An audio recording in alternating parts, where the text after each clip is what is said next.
Dari jauh kelihatan banyak kapal berlabuh di dermaga. Barisan kren tinggi lampai juga sudah bersedia untuk memunggah kontena kargo ke dalam kapal. Pastinya tugas mengendali jentera berat sebegitu dilakukan kaum Adam yang lebih kuat fizikal dan mental. Namun jangan pula terpana sekiranya melihat hawa yang mengemudi. Nurul Farhana Madani, antara kaum hawa berjiwa kental. Sudah 2 tahun anak sulung dari 4 beradik ini menjadi operator kren setinggi 16 meter dinamakan Electrified Rubber Tire Gantry ERTG. Asalnya saya bekerja dekat sini untuk cari pengalaman lain selain daripada apa yang saya pernah bekerja sebelum ni. Dan alhamdulillah serasi. Dan saya dah bekerja dekat sini hampir 5 tahun. Nyata pilihannya tepat. Farhana tidak pernah menyesal, malah bertambah semangat menceburi bidang baharu yang tidak pernah terjangkau di fikiran. Selepas tamat sijil pelajaran Malaysia SPM, wanita 36 tahun ini mengikut jejak langkah ibu bapanya menggalas tugas sebagai guru. Bagaimanapun, peluang bekerja di terminal kontena terbesar Malaysia tidak dapat ditolak. Saya minat bidang-bidang yang lasak sebab lagi satu saya salah seorang daripada anggota wataniah dekat PTP. Kerja ni memang kena sangat dengan jiwa saya. Lagi satu saya suka benda yang mencabar, saya suka benda yang baru. Sebab sebelum ni saya cikgu, tiba-tiba boleh masuk dalam bidang pelabuhan ni jadi satu anjakan yang besar lah, betul tak? Sebab dia berlainan bidang. Setiap hari di dalam ruang kabin inilah Farhana menjalankan tugas. 8 jam mengangkat kontena untuk dialihkan pada atau dari trailer digelar prime mover.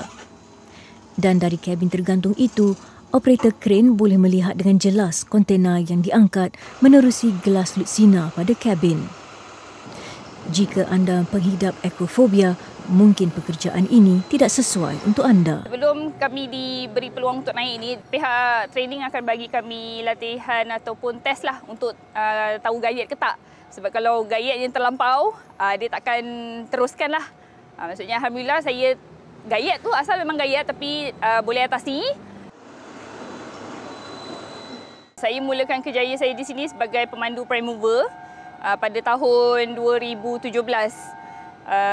Start daripada prime mover, saya naik dalam tempoh 2 tahun macam tu.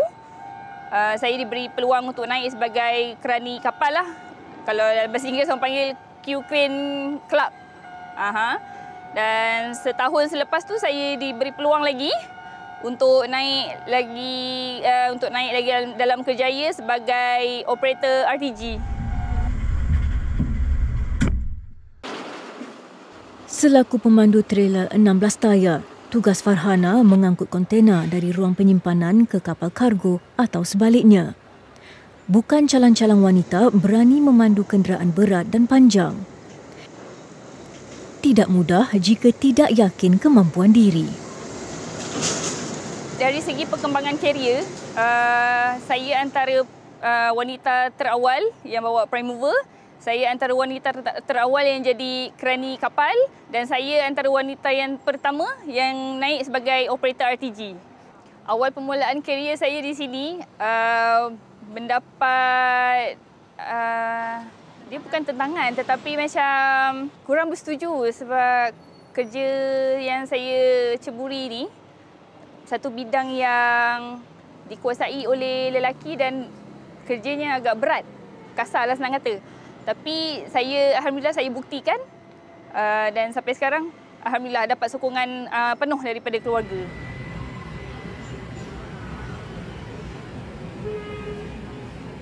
Saban tahun, lebih 10,000 pergerakan keluar masuk kapal ke sini dan sekaligus membuatkan tempat ini tersenarai dalam 15 pelabuhan paling sibuk dunia.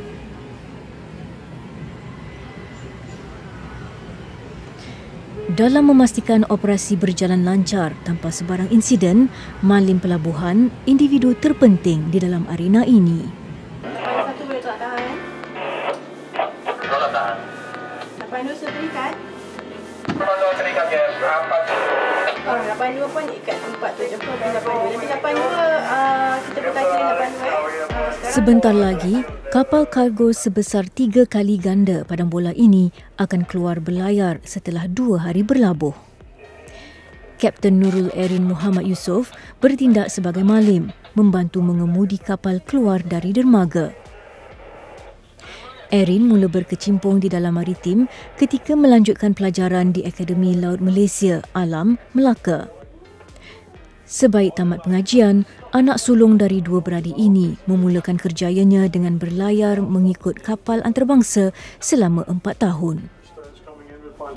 Di sini kita ada tanggungjawab yang sepenuhnya lah ke atas kapal tersebut sendiri. Semasa saya berlayar, saya still ada lagi saya punya superior di atas saya, kapten. Tapi bila saya di sini, saya memegang tanggungjawab yang sepenuhnya kepada atas kapal tu dengan bantuan kapten kapal itu sendirilah. Masa saya berlayar, saya juga berjumpa dengan marine pilot di seluruh dunia lah. Jadi dari situ saya mula tertarik untuk menjadi pilot. Tapi saya tak tahulah yang saya akan menjadi perempuan pertama di Malaysia yang akan menjadi marine pilot lah. 82 berhenti. Okay, masa kita nak berlayar nanti apa yang Erin perlu perhatikan lah masa nak bawa keluar kapal? Okay, first of all kita kena pastikan kita punya tali semua dah on board, dah naik atas kapal supaya tak ada yang tertinggal ataupun melekat di fender kita. Selepas itu saya kena pastikan bahawa kapal tu dia keluar dengan sejajar dengan wharf lah. So dia kena lurus macam yes, ni lah. Betul, parallel. Jangan salah satu depan atau belakang, jangan cepat daripada salah satu lah. Apa jadi kalau sekiranya macam salah satu macam ada yang macam ni, apa akan terjadi? So possibility untuk kapal untuk langgar keren ataupun langgar dengan kita punya wharf adalah tinggi lah. Jadi sebab tu kita kena pastikan dia parallel, sejajar dengan wharf, dan after mungkin 100 meter baru kita start pusingkan kapal 180 degree. Right now there's no inbound or outbound traffic, Captain. Saat kritikal apabila kapal hendak ditunda keluar dari dermaga. Penelitian perlu dilakukan pada setiap sudut pandangan. Sekiranya tersilap percaturan, risiko kemalangan amat tinggi dan boleh membahayakan individu sekeliling. Cabaran dia adalah masa kita tarik kapal 90 degree dan kita pusingkan dia. Kapal bila kita alongside-kan dia akan keluar dari tempat yang sama dia masuk. So bila kapal dah masuk macam gini, dia akan keluar 180 ke belakang. So jadi kapal tu kita akan pusingkan dia 180 degree dan menuju keluar lah.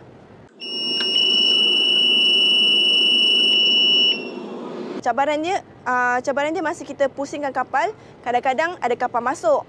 Jadi kita kena bahagikan kita punya channel tu kepada 2 kapal lah. Make sure kapal yang berlayar dan kapal yang masuk tidak bertembung lah.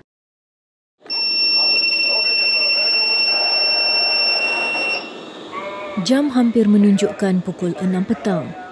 2 hari lalu, kapal gergasi yang dipenuhi lebih 20,000 kontena berisi pelbagai barangan tiba di Johor Bahru sekitar jam 7 pagi.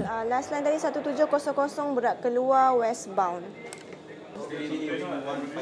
Okay, thank you. Steady. Destinasi seterusnya menghala ke Eropah.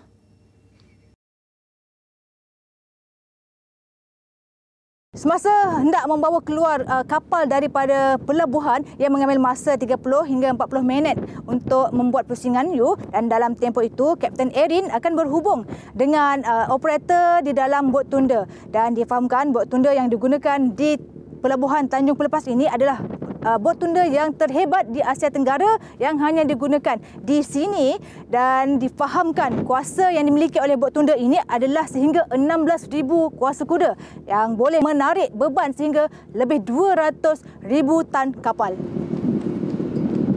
Masa pilot information exchange, so kapten kapal akan beritahu saya, okey, kapal ni berapa kedalaman dia punya berat berapa, dia punya bawah trasa dia berapa. Info-info yang diperlukan untuk saya Master akan beritahu kepada saya dan saya juga akan inform kepada Master tentang arus, tentang weather, tentang traffic, macam itulah. Selalunya bila angin lebih daripada 25 knots, kita tak akan bawa kapal keluar. Kita akan stopkan operation tu sampailah angin dah turun bawah 25 knots, baru kita akan start mulakan operation untuk bawa kapal keluar ataupun masuk. Cuaca hari ini sangat baik dan tidak menjejaskan perjalanan kapal. Berbeza dengan hari semalam, hujan lebat sepanjang hari. Steady. Yes, still midship. Steady. Steady.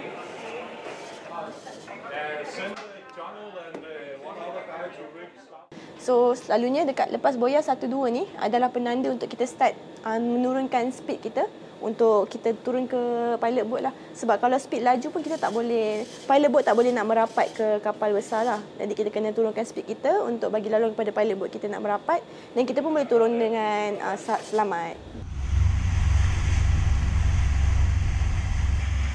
Sebaik melepasi boya penanda pertama, bot pilot, bot yang menghantar serta menjemput malim, sudah bergerak menuju ke kapal kami.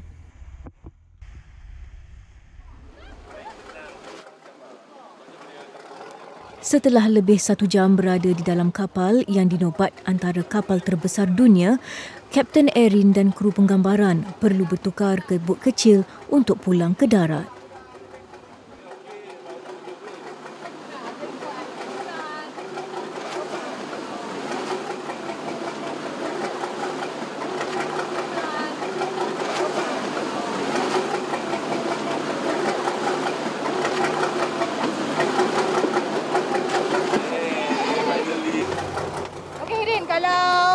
Kalau kita lambatkan keluar daripada kapal, apa akan terjadi?